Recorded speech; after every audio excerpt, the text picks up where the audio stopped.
My name is Diana, and I'm 32 years old. 3 years ago, I was the devoted wife who helped build a multi-million-dollar company from nothing. Today, I'm the woman who destroyed 2 lives with surgical precision, and I've never been happier. The call from Mount Sinai Hospital came while I was enjoying a hot stone massage at my exclusive spa in Manhattan. Mrs. Anderson, your husband has been admitted to our emergency room.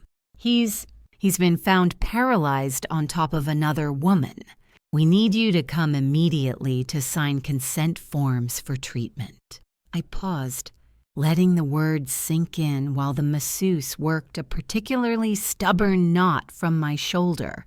Thomas Anderson, my husband of 8 years, the man I'd lifted from poverty to prosperity, had been caught red-handed with his mistress, and now he was paralyzed. Did you say paralyzed? I asked, my voice perfectly calm. Yes, ma'am. Complete loss of motor function from the neck down. We believe it's related to extreme physical exertion. I almost laughed. Almost. Tell me, I said, sitting up and wrapping the plush spa robe around myself.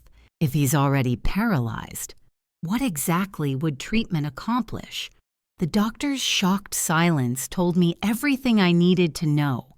Mrs. Anderson, your husband needs immediate medical intervention. No, I said simply. He's already broken. Why waste resources fixing damaged goods?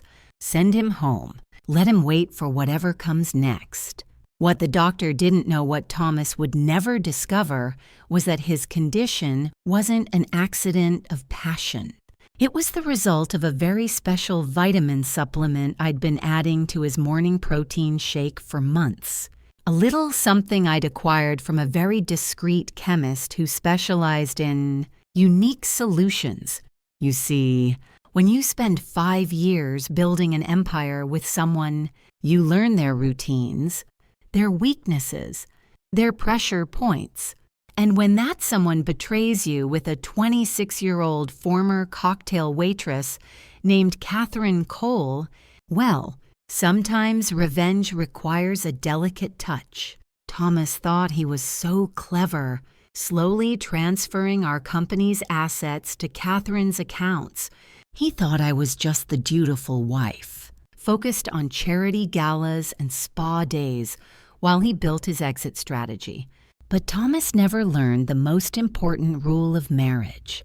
Never underestimate the woman who helped you become powerful enough to betray her, because the woman who can build you up can just as easily tear you down.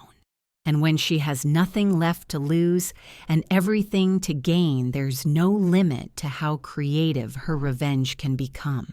They say behind every successful man is a woman, but they never mention what happens when that woman decides she's tired of standing behind him. I met Thomas Anderson when I was 24 and he was 27. Both of us broke and hungry in a city that ate dreamers for breakfast. I was working 3 jobs morning shift at a coffee shop in Midtown, afternoons at a boutique in Soho, and evenings waiting tables at a restaurant in the Village. Thomas was driving for a rideshare company while trying to get his construction business off the ground.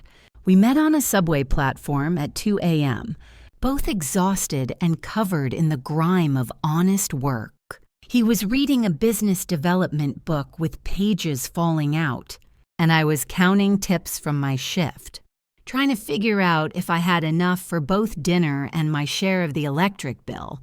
Rough night, he asked, nodding toward my rumpled uniform. Every night's rough when you're building something, I replied, then glanced at his book. What are you building? That conversation lasted until sunrise. Sprawled on a bench in Washington Square Park, sharing stale coffee and dreams that seemed impossible in the cold light of dawn, Thomas had a vision, a construction company that would specialize in luxury renovations for Manhattan's elite. He had the knowledge, the work ethic, and the connections from his years doing grunt work for other contractors. What he didn't have was capital, or business acumen, or the social connections necessary to convince millionaires to trust him with their Hamptons estates. That's where I came in. I had grown up in Connecticut, daughter of a family that had money until my father's gambling addiction and my mother's prescription drug habit burned through our trust fund. I'd lost the money, but I'd kept the education, the accent, and most importantly, the ability to move seamlessly through high society. 6 months after that subway platform meeting, Thomas and I were married in a small ceremony at City Hall. Not because we were madly in love, though there was definitely attraction, but because we recognized something in each other. We were both willing to do whatever it took to claw our way up from the bottom. The early years were brutal. We lived in a studio apartment in Queens that was barely large enough for our mattress and a card table.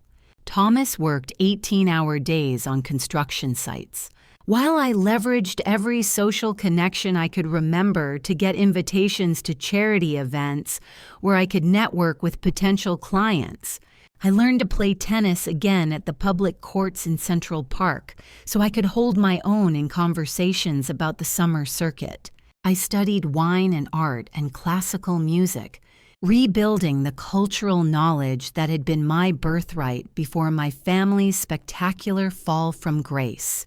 Every night, Thomas would come home covered in sawdust and concrete dust, and I would massage the knots from his shoulders while we planned our next move. Who to approach, which events to attend, how to position our fledgling company as the premium choice for discerning clients. Anderson Luxury Construction.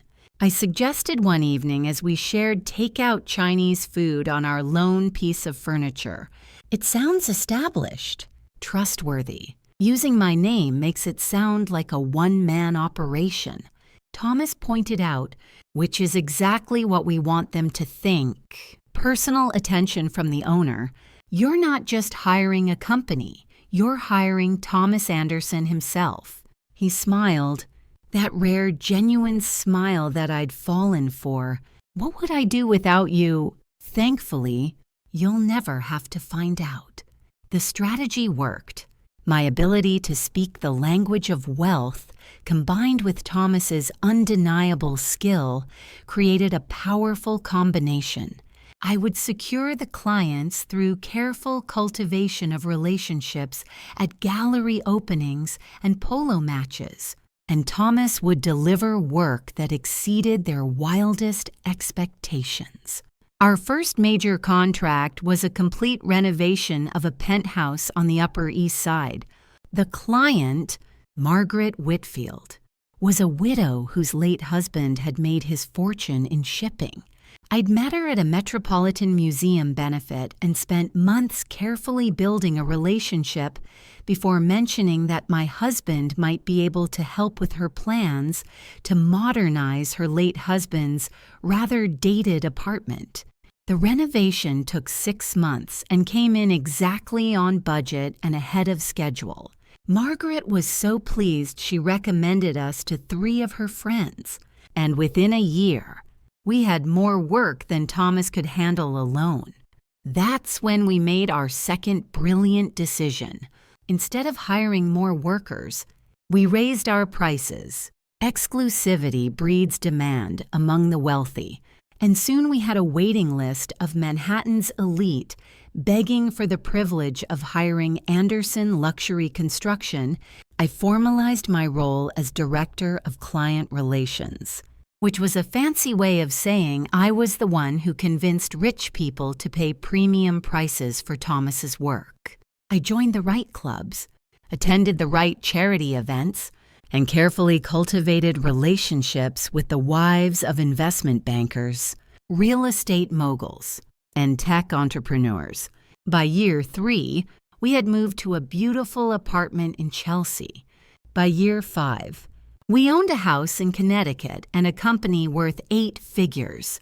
By year 7, Thomas was being profiled in Architectural Digest as one of the most innovative contractors in New York, and through it all, I was there, managing the business side while Thomas focused on the work, entertaining clients at dinner parties in our home, negotiating contracts, and managing cash flow.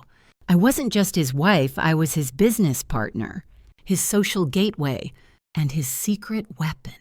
Which is why his betrayal felt like such a masterpiece of stupidity. Catherine Cole started as our receptionist 18 months ago, fresh out of community college with a degree in business administration and the kind of curves that made construction workers walk into door frames. Thomas hired her despite my suggestion that we might want someone with more experience. She's eager to learn, he said when I questioned the decision, and she's affordable. Besides, Deanna, you're always saying, we should give people opportunities the way we never got them. I should have known then. The defensive tone, the way he wouldn't meet my eyes when he talked about her qualifications.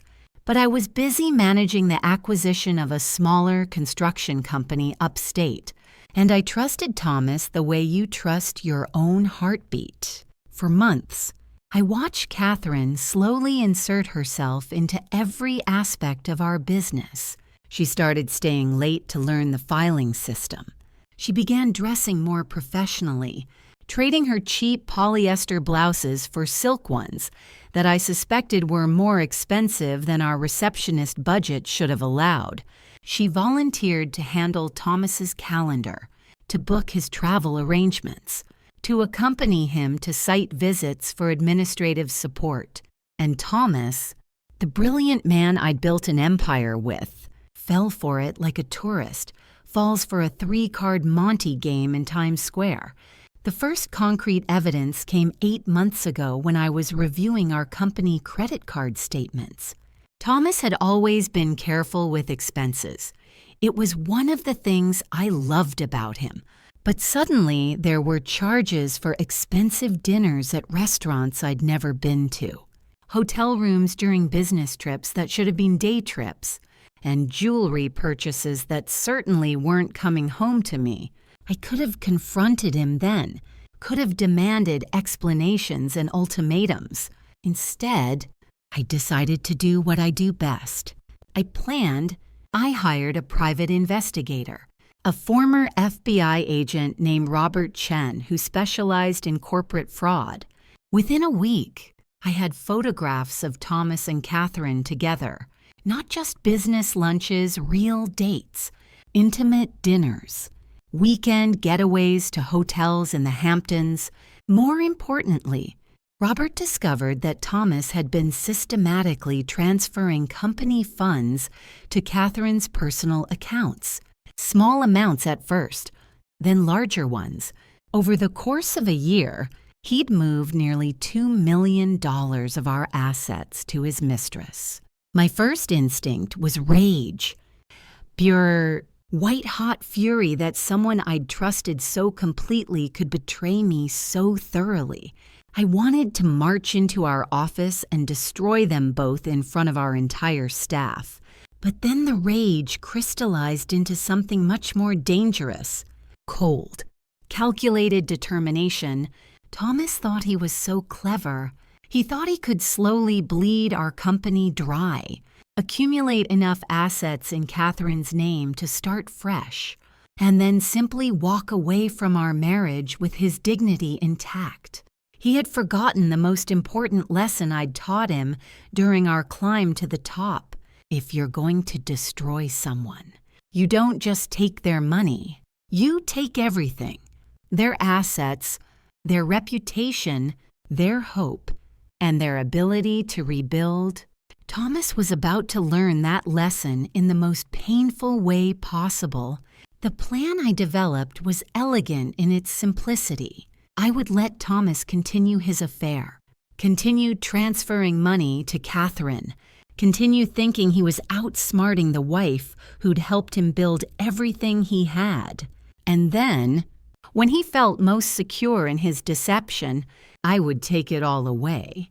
Not just the money, not just the company, everything. I started with the vitamins. The beauty of revenge is in the details. Anyone can destroy someone in a moment of passion, a gunshot, a public confrontation, a screaming match that leaves both parties bloodied. But true revenge requires patience, precision, and an understanding that the sweetest victories are the ones your enemy never sees coming. Thomas had always been health conscious, one of those men who treated his body like a machine that needed premium fuel to function at peak performance. Every morning at 6 a.m., he would blend himself a protein shake, whey powder, banana, almond milk, and a handful of supplements that promised everything from increased energy to enhanced libido. It was this routine that gave me the perfect opportunity. Dr. Sarah Kim wasn't exactly a doctor in the traditional sense.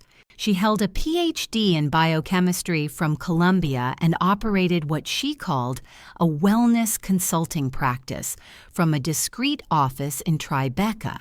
Her clients were wealthy men who wanted chemical solutions to problems their pride wouldn't let them discuss with their family physicians. I found her through Margaret Whitfield, whose late husband had apparently been a client before his death, from what the family diplomatically referred to as heart complications. Sarah can create custom supplements for very specific needs. Margaret had mentioned during one of our charity luncheons, Harold swore by her work, though I always worried he was pushing his body beyond its natural limits. The consultation with Dr. Kim cost $5,000 and took place in an office that looked more like a high-end spa than a medical facility. She listened carefully as I explained my requirements. Something that would gradually weaken the nervous system while appearing to enhance physical performance. Something that would build up in the body over months before reaching a critical threshold. What you're describing is quite sophisticated. Dr. Kim said, her expression professionally neutral. The compound would need to be completely undetectable in standard blood work while slowly affecting nerve conductions. It would take extensive testing to develop the proper dosage and delivery method. Cost is not an issue, I assured her. Discretion, however, is essential.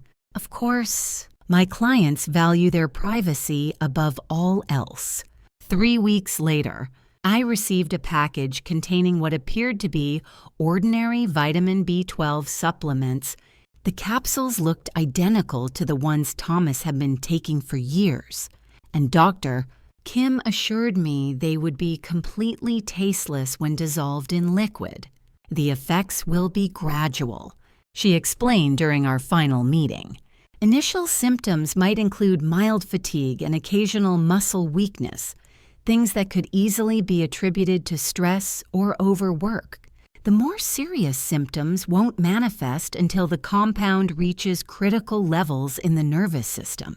How long until that happens? Based on the dosage and delivery method we've developed, approximately 6 to 8 months for complete neural breakdown. But the beauty of this particular compound is that the effects become irreversible long before they become obvious. I began adding the powder to Thomas's morning shakes immediately. Every day, I would wake before him, prepare his breakfast, and carefully measure out the prescribed dose. He never noticed the difference, never questioned why I'd suddenly become so attentive to his nutrition. "You're being extra sweet lately," he commented one morning as I handed him his usual breakfast. "Not that I'm complaining. I just want to make sure you're taking care of yourself," I replied, kissing his cheek. "You work so hard for us." The irony was delicious. While Thomas thought he was preparing his body for a new life with Catherine, I was systematically destroying his ability to have any life at all. The first month, nothing happened. Thomas maintained his usual energy levels, continued his grueling work schedule, and presumably continued his energetic extracurricular activities with Catherine. I began to worry that Dr. Kim's compound wasn't working. But by the second month, subtle changes began to appear. Thomas started complaining about fatigue, blamed it on stress from a particularly demanding client. He began leaving the office earlier, claiming he needed more rest to maintain his productivity. Maybe you should see a doctor, I suggested with perfect wifely concern. You've been pushing yourself awfully hard lately. It's nothing a vacation won't fix. He assured me maybe Catherine and I should take a long weekend to review the Henderson project.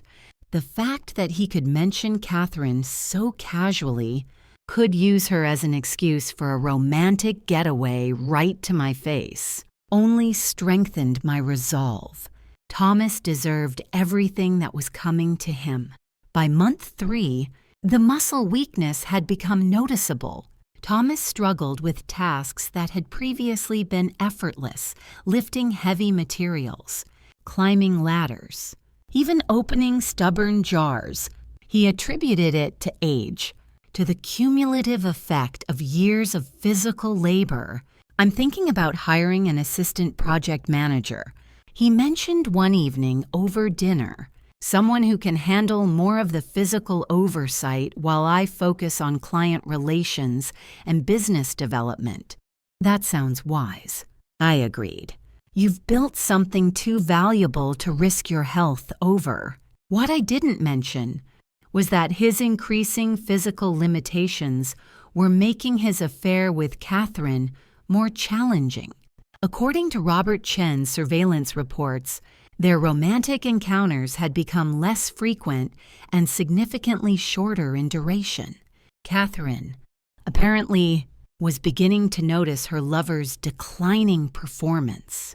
By month 4, Thomas was experiencing occasional tremors in his hands and periods of dizziness that he blamed on low blood sugar. He started seeing a specialist at Mount Sinai, but the tests came back inconclusive. Dr. Kim had been right. The compound was completely undetectable through standard medical screening. The doctors say there's nothing wrong with me. Thomas told me after his latest appointment they think it might be stress-related. Well, you have been under a lot of pressure, I said, rubbing his shoulders with the kind of caring attention that made me feel slightly sick. Building a business is exhausting work. What was truly exhausting was maintaining the facade of the loving, concerned wife while watching Thomas slowly deteriorate. But I'd committed to this path, and I would see it through to its conclusion. By month 5, Thomas could no longer hide his condition from our employees. His hands shook during client presentations. He needed help lifting even moderately heavy objects, and he'd begun experiencing episodes of slurred speech that he blamed on fatigue. Catherine, meanwhile, had started looking elsewhere for her entertainment. Robert's reports showed her having lunch with Marcus Webb, a real estate developer who was everything Thomas was becoming less of young. Vigorous and wealthy enough to maintain her lifestyle, the final month was almost anticlimactic. Thomas's condition deteriorated rapidly as the compound reached critical levels in his nervous system. He could barely make it through a full workday without needing to rest. His coordination was so poor that he'd stop driving, depending on car services or Catherine to transport him to client meetings. I think I need to take a leave of absence, he admitted one evening, his voice barely above a whisper, just until I figure out what's wrong with me. Of course, I said, taking his hand in mine and feeling how cold and weak it had become. Your health comes first. The business will be here when you're ready. What Thomas didn't know was that I'd already begun preparing for his absence. I'd quietly consolidated control of our company assets, updated our insurance policies, and ensured that I would have complete authority to make medical decisions on his behalf when the time came. The time came on a Tuesday morning in March. I was at my weekly spa appointment when my phone rang. Mount Sinai Hospital. Just as I'd been expecting. Mrs. Anderson. This is Dr. Patricia Williams in emergency medicine. Your husband has been brought in with what appears to be complete paralysis. He was found unresponsive by a female companion who called 911. I set down my cucumber water and smiled. Paralysis? You said, yes, ma'am. Complete loss of motor function from the neck down. We believe it may be related to some kind of neurological event during physical activity. With Catherine, no doubt, in whatever hotel room or apartment they'd been using for their encounters. I wondered if she'd panicked when Thomas suddenly went limp beneath her, if she'd tried to revive him before realizing the severity of his condition. Doctor, I said carefully, you mentioned he was found by a female companion. Was this person his business partner? A colleague?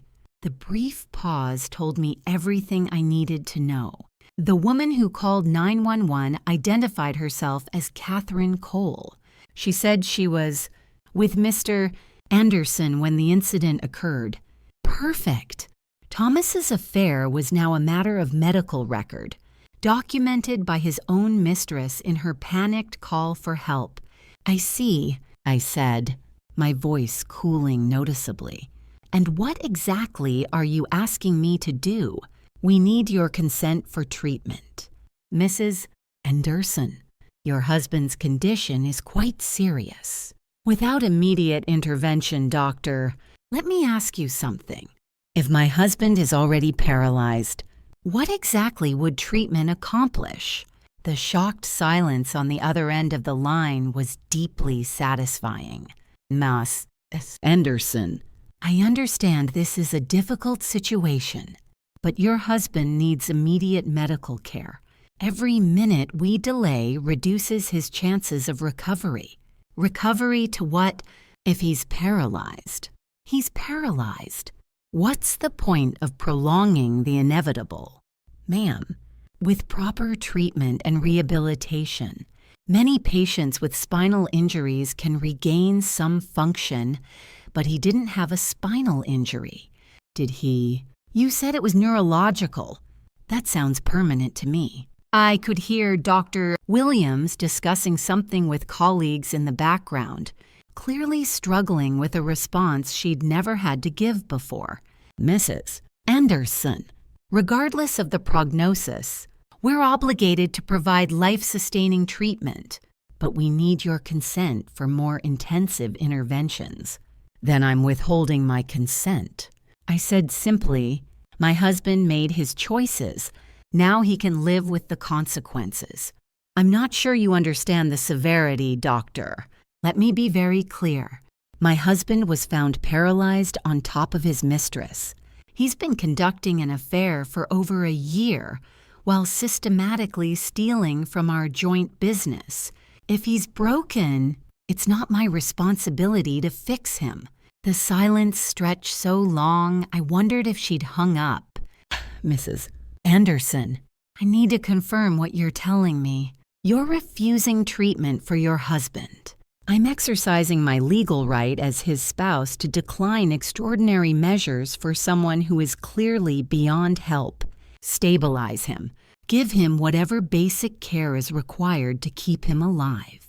And then discharge him to my care. Ma'am, I really think you should come in and discuss this with, I'll be there in an hour to sign whatever paperwork is necessary. I hung up and looked at my manicurist, who had been pretending not to listen while applying my top coat. Personal emergency. I explained, I'll need to reschedule our massage. As I gathered my things and headed for the door, I felt a deep sense of satisfaction settling over me like a warm blanket. Thomas Anderson, the man who thought he could outsmart the woman who'd built his empire. was about to learn the true cost of betrayal, and Catherine Cole, the little gold digger who thought she could steal my husband and my money, was about to discover that some victories come with a price she'd never imagined paying. The next phase of my plan was about to begin. Mount Sinai Hospital's emergency wing smelled like disinfectant and desperation. I walked through the sliding glass doors wearing my most expensive handbag and an expression of carefully controlled concern, the kind that suggested a devoted wife responding to a crisis, not a woman arriving to witness the fruits of her labor. Dr. Williams was waiting for me at the nurse's station, a clipboard thick with forms in her hand, and an expression that suggested she was still processing our phone conversation. "Mrs. Anderson," she said, extending her hand. "Thank you for coming so quickly." "Of course," I replied, my voice carrying just the right note of strained composure. "How is my husband?" "He's stable, but his condition is quite serious. Complete paralysis from the neck down, with minimal response to stimuli. We've run a full neurological workup, but the results are puzzling how..." Dr. Williams glanced around the busy emergency room, then gestured toward a quiet corner near the windows. "Perhaps we should discuss this privately." As we walked, I caught sight of a young woman sitting in the waiting area, her blonde hair disheveled and her clothes rumpled. Catherine Cole looked nothing like the polished professional who'd been stealing my husband and my money. She looked like what she was, a cheap little opportunist who'd gotten in over her head. Our eyes met for a moment, and I saw her flinch. "Good. She should be afraid." "The woman who brought your husband in," Dr. Williams said, following my gaze. "She's been here since the ambulance arrived. She seems quite distressed." "I imagine she would be," I replied coolly. "It must be traumatic to witness something like that." Dr. Williams consulted her clipboard. "According to her statement, she and your husband were together when he suddenly lost consciousness and motor function. She attempted to revive him before calling 911. Together," I repeated. "In what capacity?" The doctor's professional composure wavered slightly. "Mrs. Anderson, I think it's important that we focus on your husband's medical needs right now. Doctor, my husband was found paralyzed on top of his mistress. I think it's a bit late to worry about my feelings." Dr. Williams stared at me for a long moment, clearly trying to reconcile the composed woman in front of her with the cold voice she'd heard on the phone. "Mrs. Anderson, regardless of the circumstances, your husband needs immediate care. We're recommending a full course of neurological treatment, physical therapy, and possibly experimental treatments that might help restore some function. And what would that cost? With insurance, the initial treatment alone would be several $100,000. Long-term care could easily reach into the millions." I pretended to consider this, letting the silence stretch while I studied my manicure. "Doctor, let me ask you something. In your professional opinion, what are the chances that my husband will ever walk again?" "It's difficult to say without your best guess. Will Thomas Anderson ever be the man he was 6 months ago?" Dr. Williams' shoulders sagged slightly. "Based on the extent of the neurological damage, it's highly unlikely he'll regain significant motor function." "Then what exactly am I paying for?" "The privilege of keeping a vegetable alive." "Miss Anderson, your husband is not brain dead. He's fully conscious, aware of his surroundings. With proper care, he'll live his life as a burden on everyone around him." I stood up, smoothing my skirt. "Doctor, I appreciate your dedication to your profession, but I'm not interested in prolonging my husband's suffering just to make myself feel better. about his choices. What are you saying? I'm saying that Thomas Anderson made his bed literally. In this case, now he can lie in it, provide whatever basic care is required to stabilize him, then discharge him to my custody. I'll arrange for home care. Dr. Williams looked like she was witnessing something that challenged her fundamental understanding of human nature. Mrs. Anderson, I have to ask, do you understand that your husband will require extensive, ongoing medical support for the rest of his life? I understand that my husband destroyed our marriage and tried to steal our assets for his mistress. I understand that he's now faced the consequences of his actions. And I understand that it's not my responsibility to bankrupt myself, preserving the life of someone who showed so little regard for mine. But you're still his wife, yes? I said simply, I am, which is why I'll ensure he receives exactly the level of care he's earned. Before Dr. Williams could respond, a commotion erupted from the direction of the waiting area. Catherine Cole was on her feet, shouting at a police officer who was trying to take her statement. I've told you everything I know, she was saying, her voice rising to a near shriek. Thomas just stopped moving. There's nothing else to tell. The officer, a tired-looking man in his 50s, was scribbling notes while trying to calm her down. Miss Cole, I understand this is difficult, but we need to document the circumstances of Mr. Anderson's condition for our report. What circumstances? We were together. He had some kind of attack. I called 911. What more do you need? I approached the small group, my heels clicking authoritatively on the linoleum floor. Officer, I'm Diana Anderson.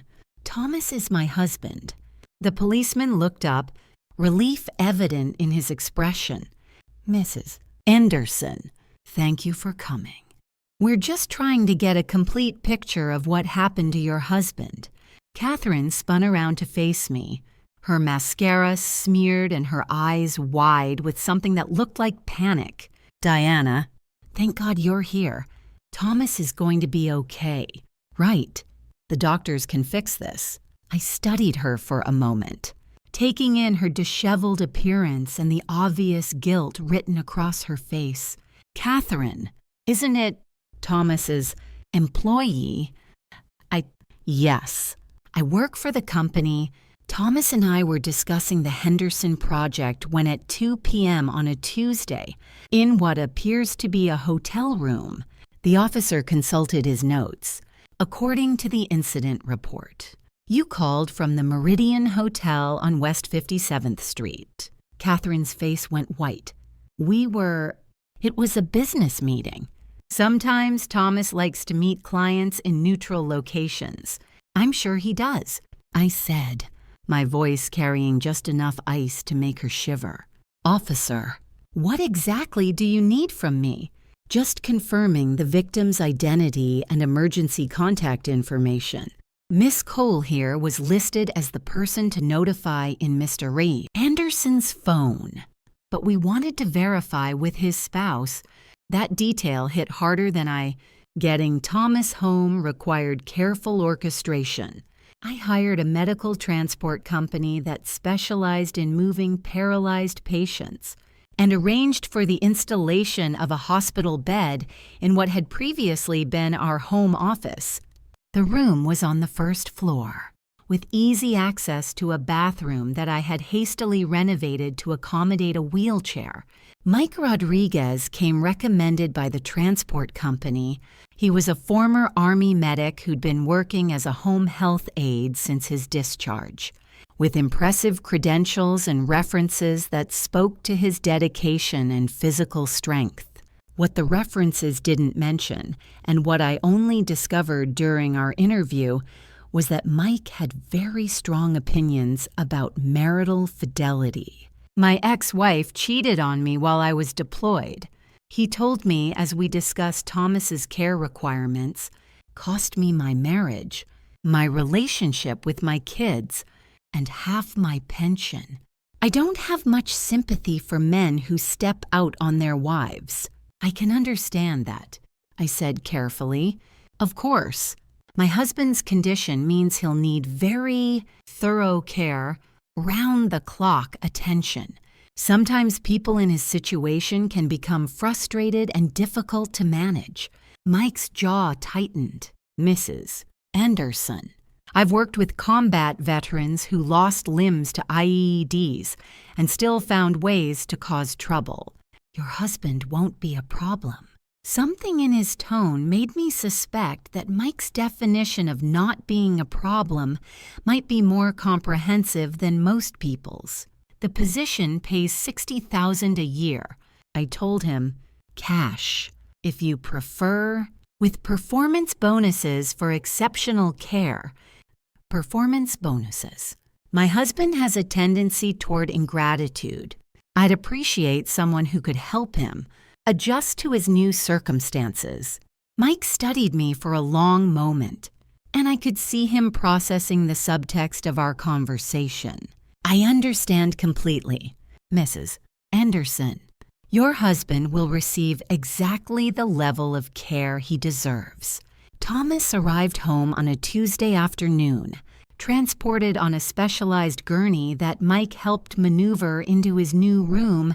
The space was Spartan, just the hospital bed, a small television mounted on the opposite wall, and a bedside table for medications and supplies. This is temporary, I told Thomas as the transport team transferred him to the bed, until we get your condition properly assessed and determine what kind of long-term care you'll need.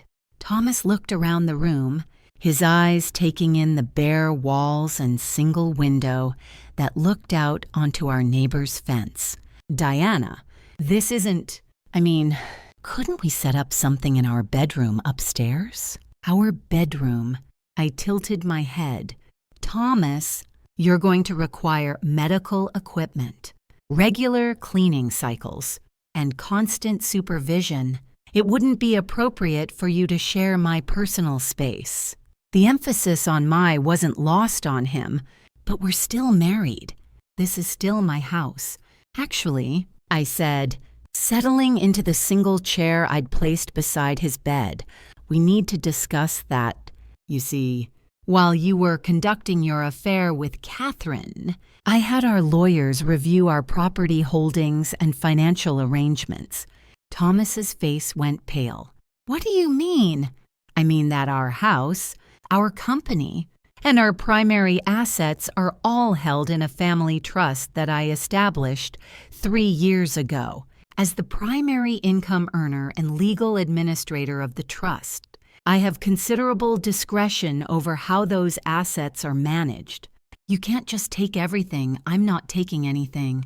Thomas, I'm simply ensuring that our assets are protected during your incapacity. You understand, of course, that someone in your condition can't be expected to make sound financial decisions.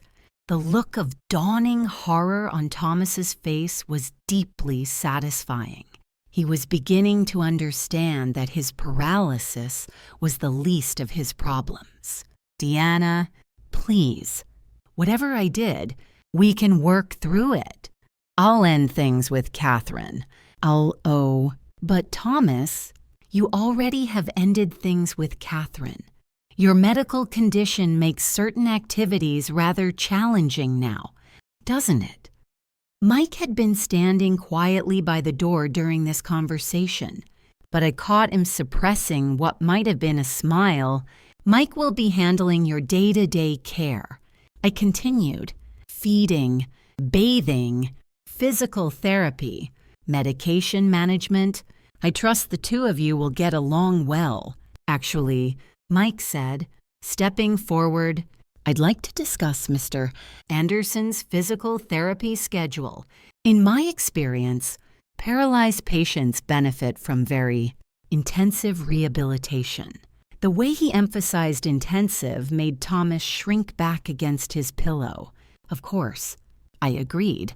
Thomas has always been very physical. I'm sure he'll appreciate your thorough approach to his recovery.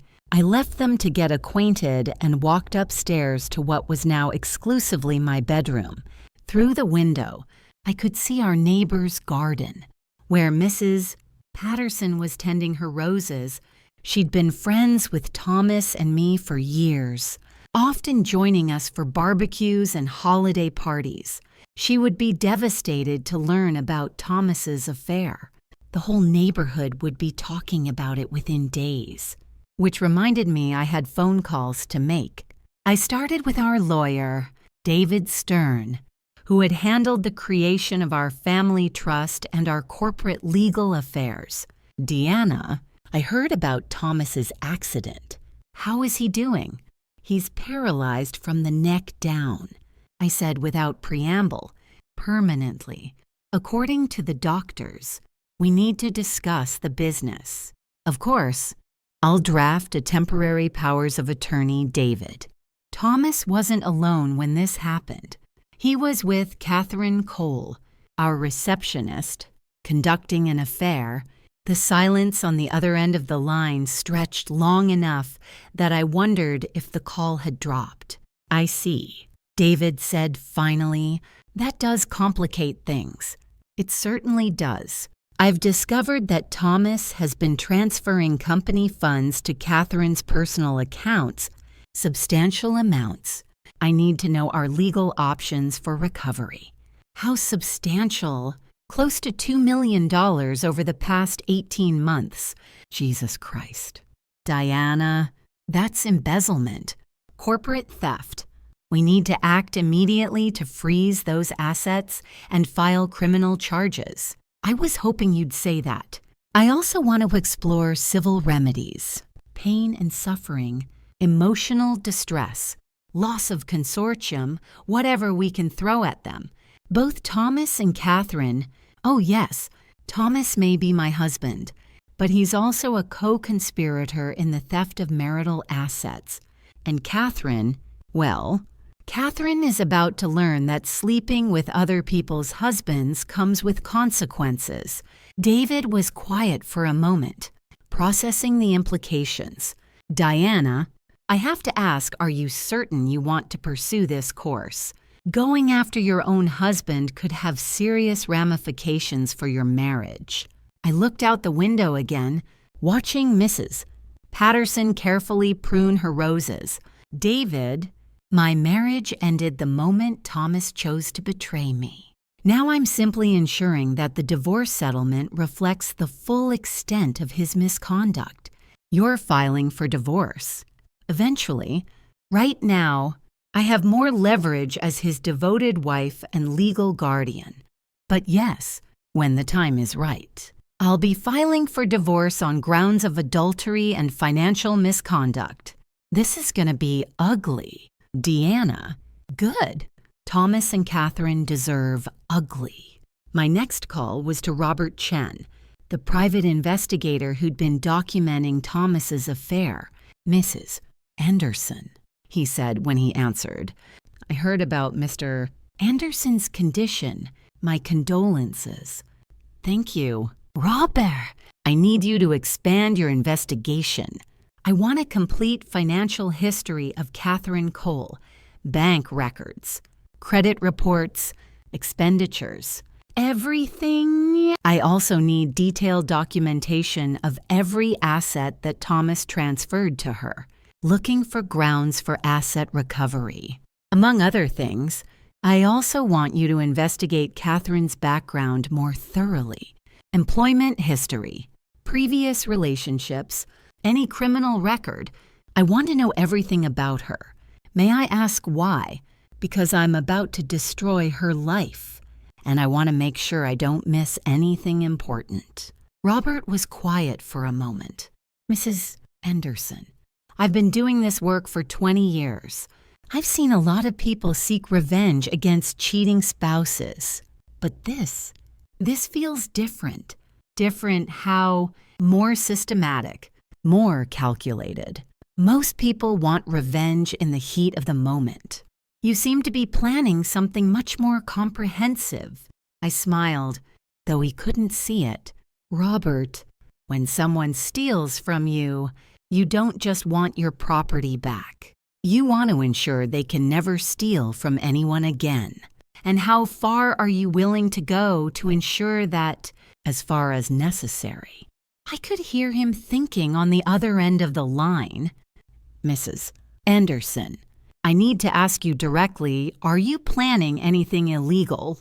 Of course not. Everything I'm planning is completely legal. Morally questionable, perhaps, but perfectly legal. All right, I'll have a preliminary report on Catherine Cole within a week. My final call was to my accountant, Patricia Kim, who managed our personal and corporate finances. Patricia, I need you to conduct a complete audit of our business accounts for the past 2 years. I'm looking for any unauthorized transfers or irregular expenditures. Is this related to Thomas's accident? It's related to Thomas's embezzlement. He's been stealing from our company to fund an affair. I need documentation that will stand up in court. Deanna, that's a serious accusation, Patricia. I'm not asking you to take my word for it. I'm asking you to follow the money. The evidence will speak for itself. What am I looking for specifically? Transfers to Catherine Cole's accounts, unusual cash withdrawals, payments to luxury hotels, jewelry stores, anything that doesn't have a legitimate business purpose. This is going to take time. Time is something I have plenty of now. Thomas isn't going anywhere. After I finished my phone calls, I went back downstairs to check on Thomas and Mike. I could hear voices from the converted office. Mike's calm, professional tone and Thomas's higher-pitched responses. Need to understand that physical therapy for paralyzed patients can be quite uncomfortable. Mike was saying as I approached the door, your muscles will need constant manipulation to prevent atrophy and blood clots. But does it have to hurt so much? Thomas's voice was strained. Pain is part of the healing process. Mr. Anderson, the human body wasn't designed to be immobile. We have to force it to maintain some level of function. I knocked on the doorframe and stepped into the room. Thomas was lying on his back while Mike manipulated his left leg, bending it at the knee and rotating the hip joint. How is he doing? I asked. Very well, Mike replied, though something in his tone suggested otherwise.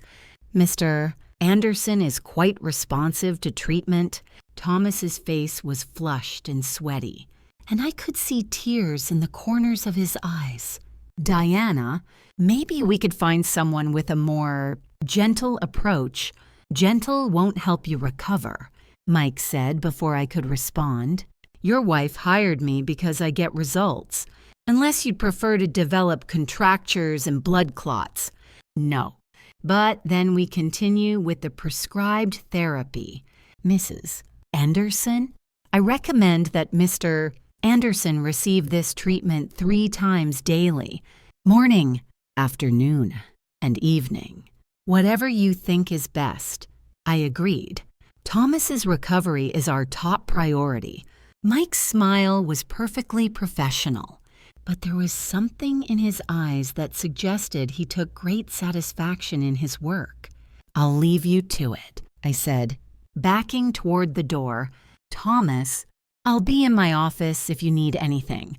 As I walked away, I could hear Mike resuming the therapy session and Thomas's muffled groans of discomfort. The sound followed me up the stairs, a constant reminder that justice was finally being served. My phone rang as I reached my office.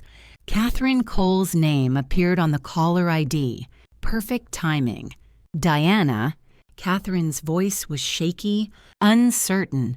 I hope it's okay that I'm calling. I wanted to check on Thomas. How thoughtful of you to be concerned about my husband's welfare. Is he going to be okay? That depends on how you define okay. Catherine. He's paralyzed, which I believe you witnessed firsthand. The doctors say his condition is permanent. Catherine was quiet for a long moment. Diana, I know this is awkward, but Thomas is going to need support during his recovery. I want to help. Help how? I could visit him, keep him company, maybe help with his care. I know you must be overwhelmed, Catherine. I interrupted. Let me be very clear about something. You are not welcome in my home. You are not welcome near my husband. And if I see you anywhere near our property, I will have you arrested for trespassing. But Thomas is my husband and my responsibility. You are nothing to him now. Nothing to either of us. Diana, please. I know you're angry, but angry. I laughed. A sound with no warmth in it whatsoever. Catherine, I'm not angry. Angry would imply that I'm still emotionally invested in this situation. What I am is done. Done with you. Done with your pathetic attempts to justify your behavior. And done pretending that you matter. I love him, she whispered. No, you don't. You love his money. You love what he could provide for you. But Thomas as a person, the man lying in that hospital bed, helpless and dependent, you don't love that version of him at all. That's not true. Then prove it. Come take care of him. Change his diapers. Feed him through a straw. Turn him every 2 hours to prevent bed sores. Show me how much you love the real Thomas Anderson. The silence stretched so long I thought she'd hung up. I can't, she finally whispered. I know you can't, because you're exactly what I thought you were, a shallow little opportunist who's only interested in what men can do for you. And now that Thomas can't do anything for anyone, you're ready to move on to your next target. Diana, save it. Catherine, you'll be hearing from my lawyers soon. I suggest you hire your own. I hung up and deleted her number from my phone. Catherine Cole was about to discover that stealing from Diana Young came with a price she couldn't afford to pay. And Thomas, lying downstairs and enduring Mike's therapeutic ministrations, was about to learn that betrayal had consequences that would last far longer than any physical paralysis. The war was just beginning. 3 weeks into Thomas's new living arrangement, I received the preliminary reports from both Robert Chen and Patricia Kim. The evidence was even more damning than I'd anticipated. Catherine Cole wasn't just an opportunistic receptionist who'd seduced my husband. She was a professional. Her employment history showed a pattern of targeting wealthy, married men in positions of authority, 3 previous jobs, 3 documented affairs with married supervisors, 3 substantial severance packages that suggested she'd mastered the art of extracting maximum value from her relationships. More interesting was what Patricia had discovered about the money transfers. Thomas hadn't just been giving Catherine cash for shopping sprees and hotel rooms. He'd been systematically transferring company assets to shell accounts that Catherine had established under various business names. She wasn't just a mistress. She was an embezzler with sophisticated financial knowledge. She's done this before. David Stern confirmed when I met with him to review the evidence. The pattern is almost identical to a case I worked 5 years ago. Attractive woman. Targets married business owner, slowly extracts assets through a combination of romance and financial manipulation. How much did she get in that case? $4 million. The husband never pressed charges because he didn't want his wife to find out about the affair. Well, that's not going to be a problem here. I want her prosecuted to the fullest extent of the law. David spread the financial documents across his desk. Based on what Patricia found, we can document transfers totaling $3 million over 18 months. That's grand larceny, racketeering, and conspiracy to commit fraud What kind of sentence are we looking at? If convicted on all counts, 15 to 20 years in state prison, plus full restitution and civil penalties that could easily triple the damages. I felt a warm glow of satisfaction. How long before we can file charges? I can have the paperwork ready by tomorrow. But Diana, I need to ask again. Are you certain you want to proceed? Once we file criminal charges, this becomes public record. The media attention could be substantial. Let them print whatever they want. Thomas made his choices, and Catherine made hers. Now they can face the consequences. That afternoon, I was in my home office reviewing the final legal documents when I heard shouting from downstairs. Thomas's voice, raised in what sounded like genuine panic, and Mike's deeper tones trying to calm him down. I found them in Thomas's room, where Mike was attempting to continue the afternoon physical therapy session while Thomas writhed and protested. "Please," Thomas was saying, his voice breaking, "I can't take any more today. My shoulders feel like they're going to dislocate." "The therapy is necessary," Mike said calmly, continuing to manipulate Thomas's arm despite his protests. "Your wife specifically requested intensive rehabilitation." "Diana," Thomas turned to me with desperate eyes. "Tell him to stop. This isn't therapy. It's torture." I watched Mike work for a moment, noting the careful precision with which he pushed Thomas's joints just to the edge of their range of motion. It was technically correct therapy, just applied with maximum discomfort. "Mike knows what he's doing," I said. "Your recovery is too important to let temporary discomfort interfere with proper treatment." "Temporary?" Thomas's laugh was bitter. "Diana, he's been doing this for 3 weeks. I'm not getting better, I'm getting worse. My joints are swelling. My muscles are constantly cramping. That's normal for this stage of recovery." Mike interjected smoothly. "Mr. Anderson's body is adapting to the therapy. Some inflammation is expected. Some inflammation." Thomas tried to turn his head to look at Mike, but the movement caused him to wince. "Diana, please, can't we try a different approach? Maybe someone gentler." "Thomas, Mike comes highly recommended.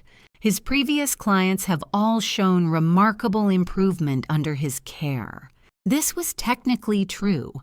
Mike's previous clients had all been combat veterans who'd responded well to his aggressive rehabilitation methods.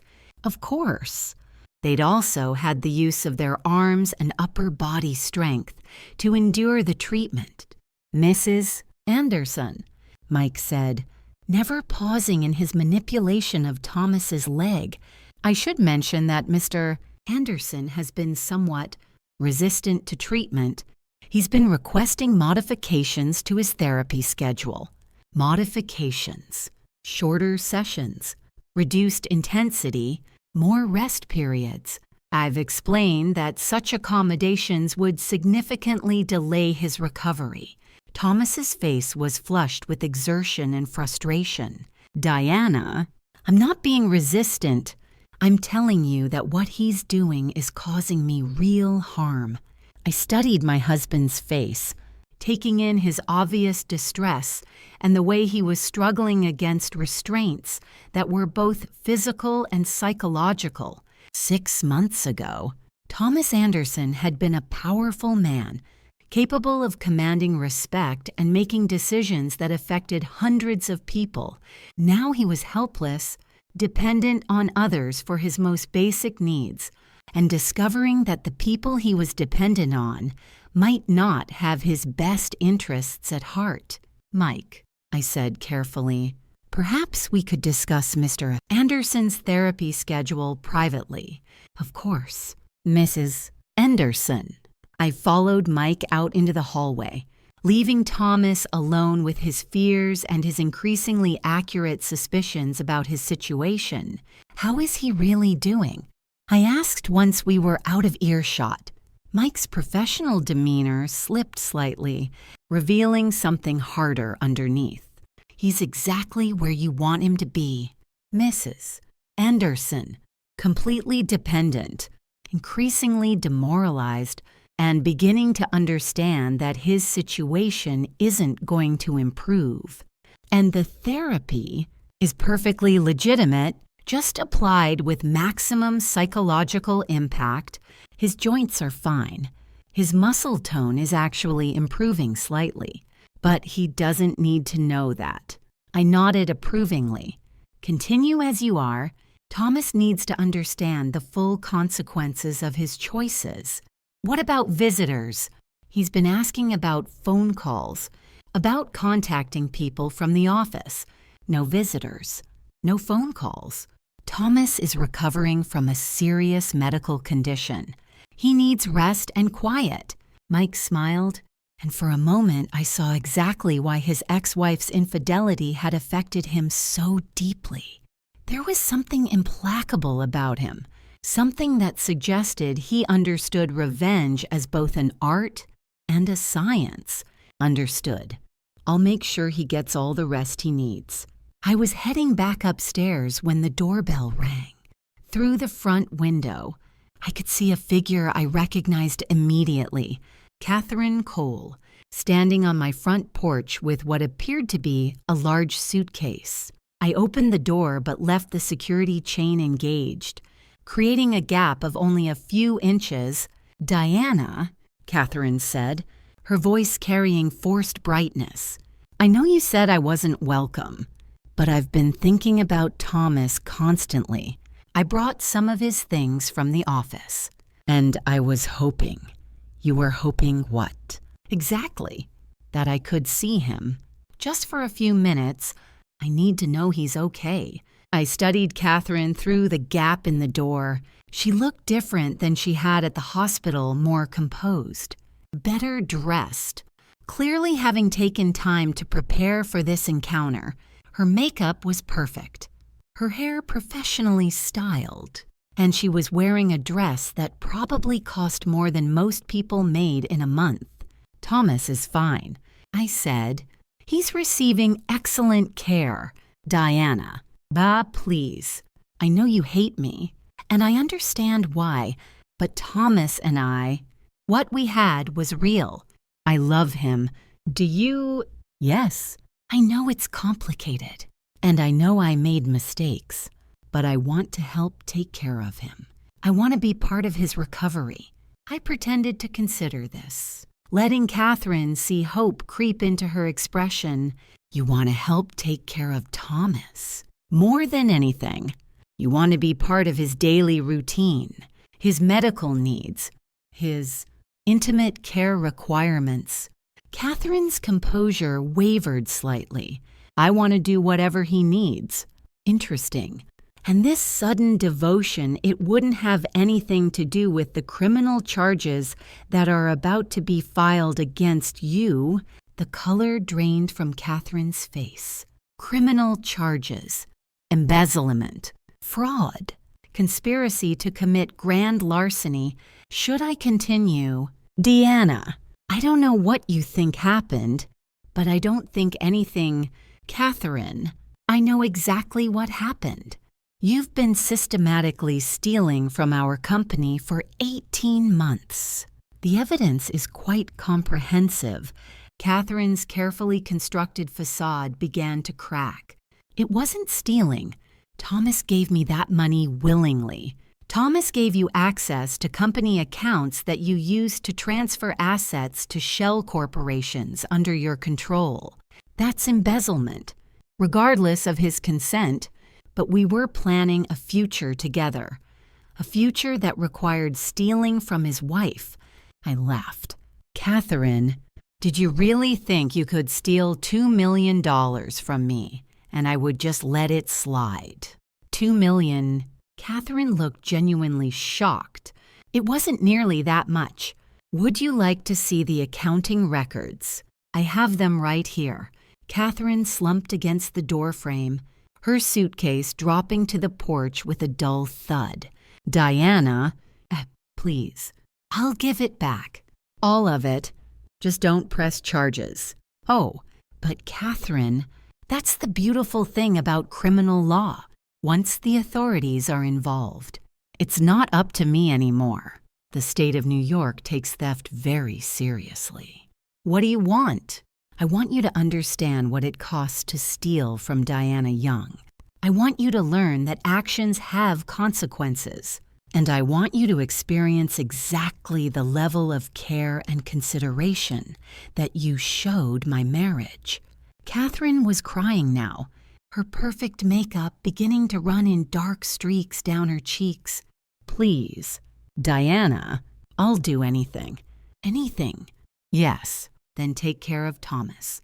Catherine looked up sharply. What? You said you wanted to help with his care. You said you loved him and wanted to be part of his recovery. Well, here's your chance. I don't understand. It's quite simple. Thomas requires round-the-clock care for the rest of his life. Feeding, bathing, personal hygiene, medical management. It's expensive, exhausting work that most people aren't capable of handling. But you have that man, the nurse Mike. Oh, Mike is just temporary. Thomas needs someone who's truly committed to his welfare, someone who loves him enough to sacrifice their own life for his needs. Catherine stared at me as the implications of my offer began to sink in. You want me to become his caregiver. I want you to become exactly what you claim to be. The woman who loves Thomas Anderson so much that she'll do anything for him, including wiping his ass every day for the next 40 years. And if I do this, if I take care of him, then I'll consider reducing the criminal charges to simple theft. You'll still do time, but considerably less. And if I don't, then you'll be charged with the full range of felonies, and you'll spend the next 2 decades in state prison. Your choice. Catherine looked down at her suitcase, then back at me, clearly trying to process an offer that was both a lifeline and a trap. I need to think about this. Of course you do. But don't think too long. The district attorney's office opens in the morning, and criminal complaints have a way of becoming public record very quickly. I closed the door and watched through the window as Catherine stood on my porch for several minutes, staring at her suitcase and presumably weighing her options. Finally, she picked up her bag and walked back to her car. But she'd be back. I was certain of it. People like Catherine Cole were fundamentally selfish creatures. When faced with the choice between personal sacrifice and personal destruction, they invariably chose sacrifice, at least initially. The question was how long her devotion would last once she discovered what caring for Thomas actually involved. I had a feeling we were about to find out. From downstairs, I could hear Mike resuming Thomas's therapy session and Thomas's renewed protests. The sound made me smile. Justice, I was learning, was a dish best served systematically. Catherine returned the next morning at exactly 8 a.m., this time with 2 suitcases and a look of grim determination. I watched her from my bedroom window as she stood on the front porch, clearly gathering courage before ringing the doorbell. When I answered the door, she was holding a manila folder and wearing scrubs that looked like they'd just been purchased. I've thought about your offer, she said without preamble. I want to take care of Thomas. Do you? Yes, I love him, and I want to prove that to you, to him, to everyone. I opened the door fully this time, stepping aside to let her enter. Catherine, before we discuss the arrangements, I need you to understand exactly what you're agreeing to. She followed me into the living room, setting her suitcases down carefully. I understand that Thomas needs care. I'm prepared to provide it. Are you? Let me be very specific about what Thomas's care involves. I handed her a clipboard with detailed medical forms that Mike had prepared. These are Thomas's daily care requirements. Please read through them carefully. Catherine scanned the pages, her expression growing increasingly pale as she absorbed the details. Catheter management, bowel care, pressure sore prevention, feeding assistance, medication schedules that required round-the-clock attention. This is comprehensive, she said weakly. Thomas is completely paralyzed from the neck down. Catherine, his body can't perform any of its basic functions without assistance. He can't feed himself, can't use the bathroom, can't even turn over in bed without help. I understand. Do you? Because loving someone in theory is very different from loving them when they need you to manually disimpact their bowels twice a week. Catherine's face went green. Manually what? Disimpact. When paralyzed patients become constipated, which happens frequently, someone has to remove the blockage by hand. It's not pleasant work. But surely there are other methods. They're called professional caregivers, and they cost approximately $8,000 a month. Money that you stole from our company and will now be repaying instead of spending on medical care. Catherine sank into one of my chairs, clutching the medical forms. Diana, I don't know if I can do this. Then don't. Walk away right now, and I'll have the criminal charges filed before lunch. You'll be in custody by dinner time. But if you stay, you'll take over all of Thomas's care from Mike. You'll move into the small bedroom next to his room, and you'll be on call 24 hours a day. You'll have 1 day off per week, during which a professional aide will cover your duties. In exchange, I'll reduce the charges against you to simple theft with a recommendation for probation. And Thomas, does he know about this arrangement? Thomas will be told that you volunteered to help with his care because you love him so much. I'm sure he'll be touched by your devotion. Catherine was quiet for a long moment, studying the care requirements and clearly trying to reconcile her romantic fantasies with the harsh reality of what she was agreeing to. There's something else. I continued, your care of Thomas will be closely supervised.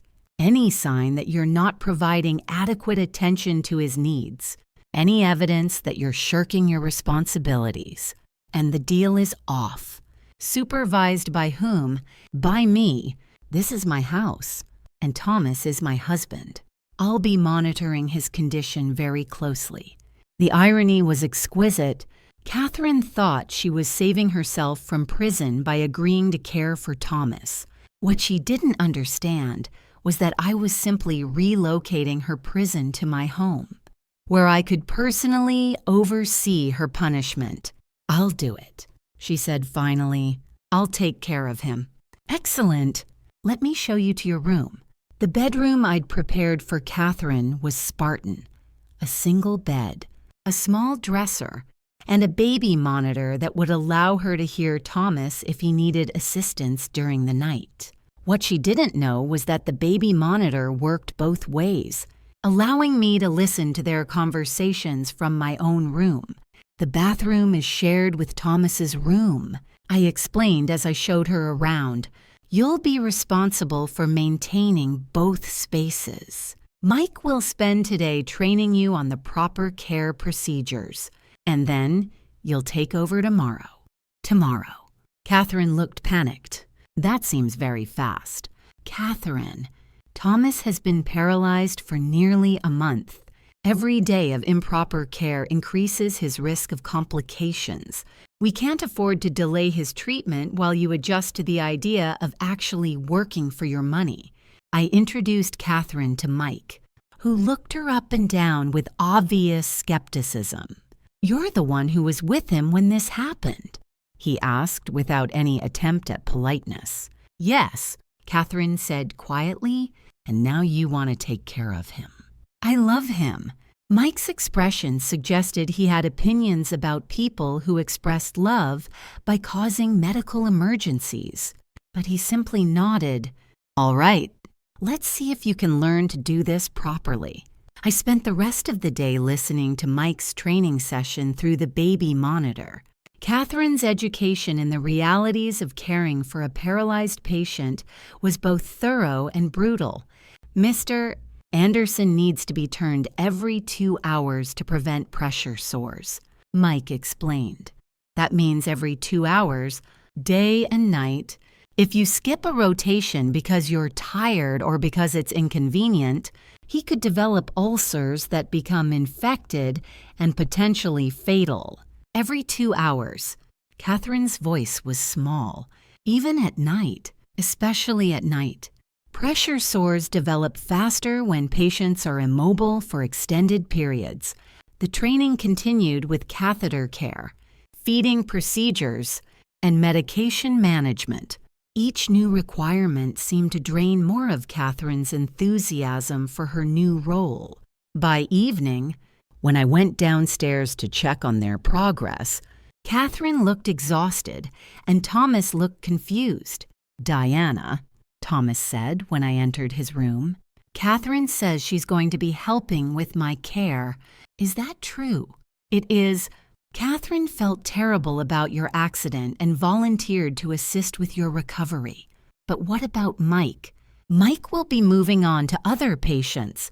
Catherine will be taking over your daily care." Thomas looked between Catherine and me, clearly sensing undercurrents he didn't understand. "And you're okay with this?" "Thomas, Catherine claims to love you. I think it's only appropriate that she have the opportunity to demonstrate that love through action."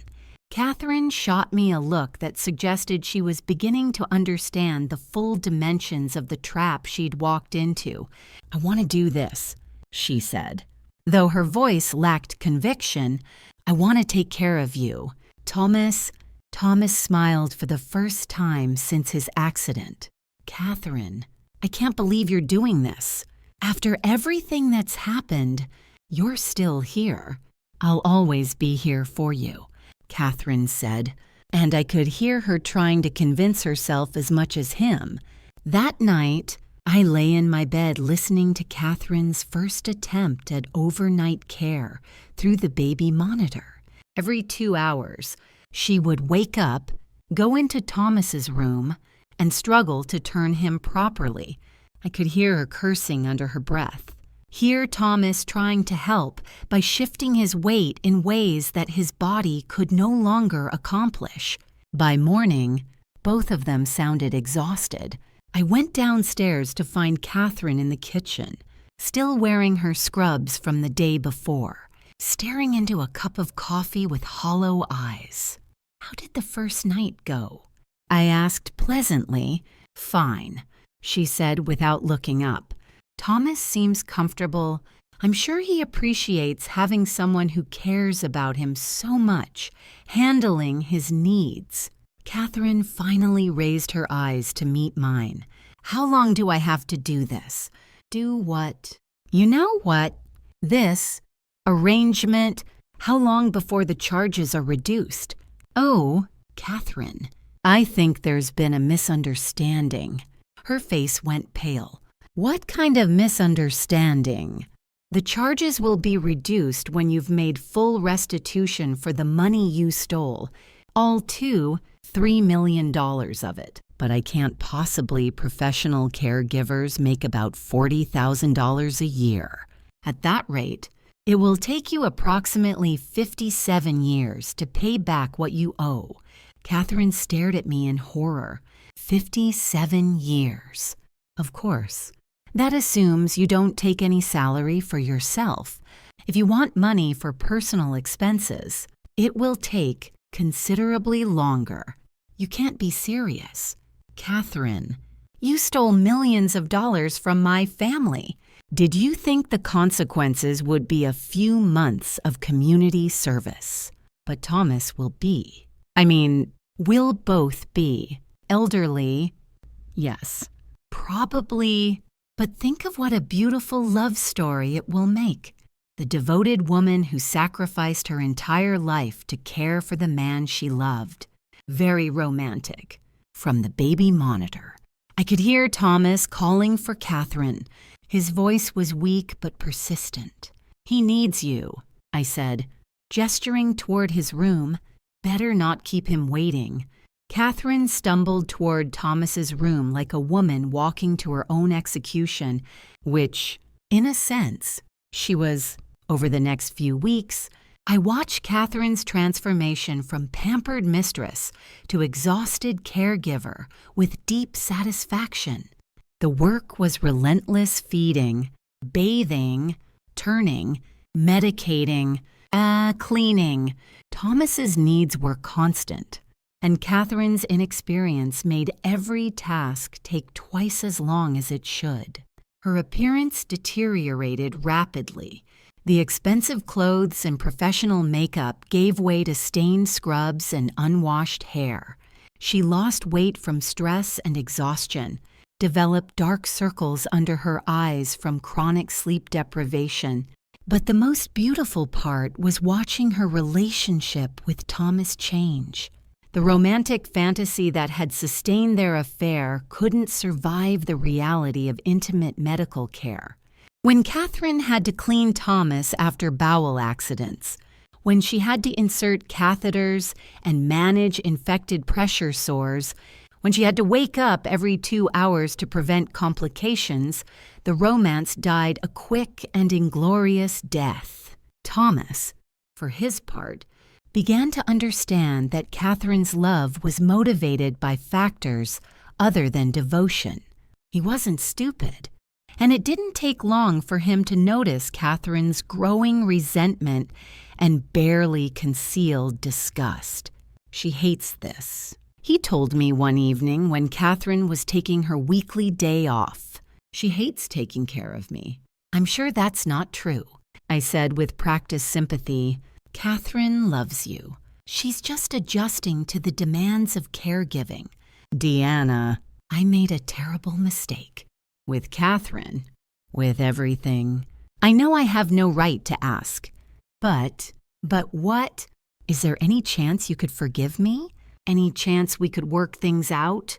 I looked down at my husband, lying helpless in his hospital bed, completely dependent on the woman he'd betrayed me with, and felt a satisfaction so pure it was almost spiritual. Thomas, I forgave you the moment you came home. That's why I'm allowing Catherine to care for you instead of having you placed in a state facility. That's why I'm ensuring you receive the level of attention that your condition requires.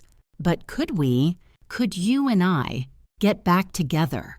Thomas, you're a paralyzed man who requires constant medical care.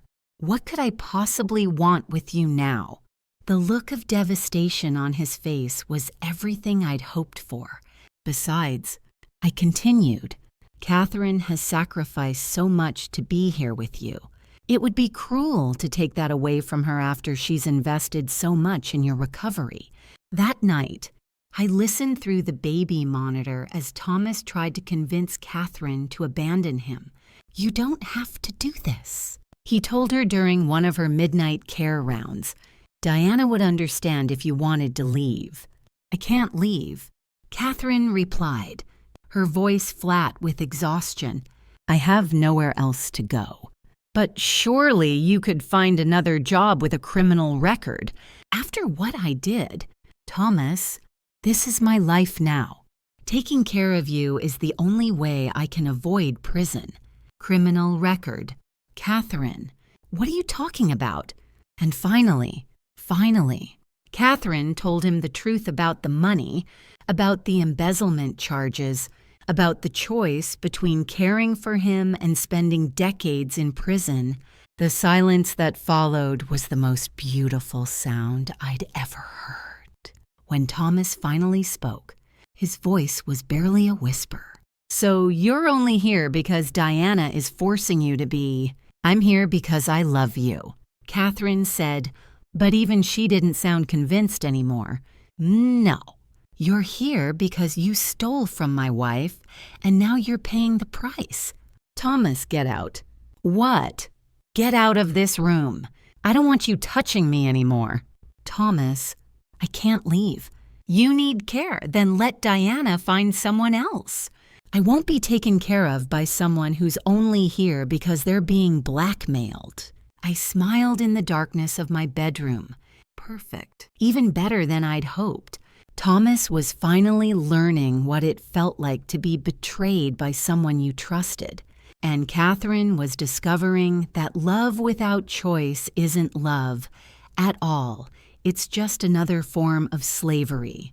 The only question now was how long it would take for both of them to completely break. I had a feeling it wouldn't be much longer. The breaking point came 6 months later. On a rainy Thursday morning in October, I woke to the sound of shouting from downstairs, Catherine's voice raised in frustration, and Thomas responding with the kind of venom that only comes from complete helplessness. I can't do this anymore. Catherine was screaming, I can't spend another day cleaning up your shit and pretending I don't hate every second of it. Then leave. Thomas shouted back, call Diana and tell her you quit.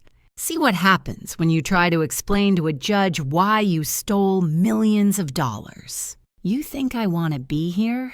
You think I enjoy wiping your ass and listening to you complain about everything I do? I had a life before this. Thomas, I had dreams. And I had a company. I had a marriage. You destroyed all of that. I smiled as I listened to them tear each other apart. 6 months of forced intimacy, of Catherine seeing Thomas at his most vulnerable and disgusting, of Thomas understanding that Catherine's presence was motivated by blackmail rather than love. It had finally reached its inevitable conclusion. I showered, dressed, and went downstairs to find Catherine standing in the kitchen with 2 suitcases, still wearing the scrubs that had become her uniform. Good morning, Catherine, I said pleasantly. Going somewhere. I'm done, she said without looking at me. I can't take care of him anymore. I'm leaving. And going where? Exactly. I don't know. Anywhere but here. Catherine, you seem to have forgotten about our arrangement, about the criminal charges that are still pending against you. File them, she said with bitter defiance. I don't care anymore. Prison can't be worse than this. I poured myself coffee and studied her face. 6 months of caring for Thomas had aged her at least 5 years. Her skin was sallow, her hair limp and lifeless, her eyes hollow with exhaustion. The vibrant young woman who had seduced my husband was gone, replaced by someone broken and desperate. You're sure about this? You understand that you'll be charged with embezzling too, $3 million. I understand that I've already paid more than that money was worth. Have you... Let's see. 6 months of caregiving at $40,000 a year comes to about $20,000. You still owe approximately $28 million. Catherine laughed, a sound with no humor in it. Deanna, you can take your math and shove it. I'm done being your slave. Slave. Catherine, you volunteered for this position. You said you loved Thomas and wanted to care for him. I said whatever you wanted me to say to avoid prison. But I'd rather do 20 years in a cell than spend another day in this house. She picked up her suitcases and headed for the door, then stopped and turned back to me. You know what the really sick part is? You've destroyed him as much as you've destroyed me. Thomas is so broken by what you've done to him, by what you've made me do to him, that he'll never be human again. You didn't just paralyze his body, you paralyzed his soul. Catherine, Thomas paralyzed himself when he chose to betray our marriage. I simply ensured that the consequences matched the crime. You're a monster. I'm a woman who protected what was mine. There's a difference. After Catherine left, I went to check on Thomas. I found him lying in his bed, staring at the ceiling with an expression of complete defeat. "She's gone," he said without looking at me. "I know. How are you feeling?" "How do you think I'm feeling?" Diana, the woman I thought loved me, just admitted she only stayed because you were blackmailing her. My body is broken. My business is gone. And my wife? He finally turned to look at me. My wife has become someone I don't recognize. I'm exactly the same person I always was, Thomas. You just never bothered to notice what I was capable of. What you were capable of. Diana, you poisoned me. You made me paralyzed and then tortured me for months by forcing my mistress to take care of me. I tilted my head, studying his face. "I'm sorry. What did you say about poisoning?" "I've had 6 months to think about what happened to me. Months to remember how I started feeling weak and tired. How my coordination began failing. It wasn't a medical emergency. Was it? You did something to me." Thomas was smarter than I'd given him credit for. Not smart enough to avoid betraying me in the first place, but smart enough to eventually piece together the truth. "Thomas, you suffered a neurological episode during an intimate encounter with your mistress. That's what the medical records show. The medical records show what you wanted them to show. But I know you, Diana, I know how methodical you are. How you plan everything in advance. You didn't just find out about my affair and react, you orchestrated this entire situation." I sat down in the chair beside his bed, the same chair where Catherine had spent countless hours feeding him and managing his care. What if I did? Then you're a sociopath, or I'm a woman who refused to be discarded by a man who owed his success to her efforts. Thomas was quiet for a long moment, processing the implications of what I'd just confirmed. "How long have you known about Catherine?" "I've known about every woman you've cheated with. Thomas, Catherine was just the first one stupid enough to steal from me while she was seducing you. Every woman. There weren't any others. The marketing consultant from the Henderson Project. The architect's wife from the Whitmore renovation. The client services representative from our insurance company. Should I continue?" Thomas's face went white. "You knew about all of them. I made it my business to know knowledge is power. Thomas, and power is the only thing that really matters in a marriage. Then why didn't you say anything? Why didn't you leave me?" I smiled, feeling the same satisfaction I'd experienced that day in the hospital when I'd refused to authorize his treatment, because leaving you would have meant giving up everything I'd worked to build. Our company, our assets, our social position. Why should I sacrifice all of that because you couldn't keep your dick in your pants? So you decided to destroy me instead. I decided to neutralize you. You were a threat to everything I'd worked for.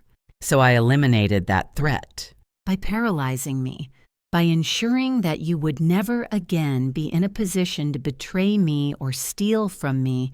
Thomas stared at me with a mixture of horror and grudging admiration.